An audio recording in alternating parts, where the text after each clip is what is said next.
ಅವರದ್ದೇ ಒಂದು ಚಾನೆಲ್ ಮಾಡ್ತಿದ್ದಾರೆ. ಗ್ಯಾರಂಟಿ ನ್ಯೂಸ್ ಚಾನೆಲ್ನ ಎಡಿಟರ್ ಆಗಿದ್ದಾರೆ ಅವರು. ಸೊ ಅವರ ಈ ಹೊಸ ಪ್ರಾರಂಭದಲ್ಲಿ ತುಂಬ ಬ್ಯುಸಿಯಾಗಿದ್ದಾರೆ. ಆದ್ರೂ ನಮ್ಮ ಕರೆಗೆ ಹೋಗೊಟ್ಟು ಈ ಕಾರ್ಯಕ್ರಮಕ್ಕೆ ಬೆಂಗಳೂರಿಂದ ಕರ್ನಾಟಕ ರಾಜ್ಯಗಳಿಗೂ ಸಹ ಮಾದರಿಯಾಗಿ ನಿಂತಿದೆ. ನಾಡಿಗರ ನಂತರ ಪತ್ರಿಕೋದ್ಯಮ ಹಾಗೂ ಅಕಾಡೆಮಿಯ ಮಧ್ಯೆ ಸೇತುವಾಗಿ ಕೆಲಸ ಮಾಡಿ ಮಾನ್ಯ ಮುಖ್ಯಮಂತ್ರಿ ಶ್ರೀ ಸಿದ್ದರಾಮಯ್ಯ ಅವರು ಹಿರಿಯ ಪತ್ರಕರ್ತೆ ಆಯೇಷಾ ಖಾನಂ ಅವರನ್ನ ಮಹತ್ವದ ಪಾತ್ರವಿದೆ. ಗರುಡ ನಗರಿ ನಾಗರಾಜ್ ಅವರ ಅಧ್ಯಕ್ಷಾವಧಿಗಳಲ್ಲಿ ಮಾಧ್ಯಮ ಕ್ಷೇತ್ರಕ್ಕೆ ಸಂಬಂಧಿಸಿದ ಪುಸ್ತಕಗಳ ಪ್ರಕಟಣೆಗೆ ಅವರದ್ದೇ ಒಂದು ಚಾನೆಲ್ ಮಾಡ್ತಿದ್ದಾರೆ.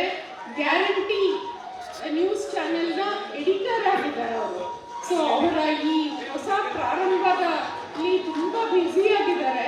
ಆದ್ರೂ ನಮ್ಮ ಕರೆಗೆ ಹೋಗೊಟ್ಟು ಈ ಕಾರ್ಯಕ್ರಮಕ್ಕೆ ಬೆಂಗಳೂರಿಂದ ಗ್ಯಾರಂಟಿ ನ್ಯೂಸ್, ಸುದ್ದಿ ಖಚಿತ, ನ್ಯಾಯ ನಿಶ್ಚಿತ.